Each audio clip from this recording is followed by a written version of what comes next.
अहो, उद्या जायचं ना माहेरी? जाऊ उद्या माहेरी.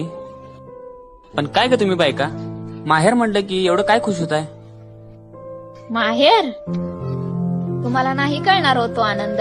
मुलीला माहेरच्या अंगणात पाऊल ठेवल्यावर जो आनंद होतो ना, तो संपूर्ण जगात तिला कुठे मिळत नाही. ना सकाळी लवकर उठायचं टेन्शन, ना लवकर स्वयंपाक करायचं टेन्शन. अगदी सगळ्या जबाबदारीतून सुटका असते माहेरी आल्यावर. आईच्या मांडीवर डोकं ठेवून शांत झोपावंसं वाटते. सासरला नाही हो येत माहेरची सर, कारण तिथे प्रेम आणि मायेसाठी कसरत करावी लागत नाही. आम्ही मुली माहेरी असताना जेवलेलं ताटही उचलत नाही, पण सासरी आल्यावर सासरच्या सगळ्या जबाबदाऱ्या योग्य रीतीने पार पडतात. सर्व काही करूनही तिला म्हणतात, तू काय करतेस? फक्त घरातली कामे. पण तेच काम जर माहेरात केलं तर आई म्हणायची, माझ्या बाळाने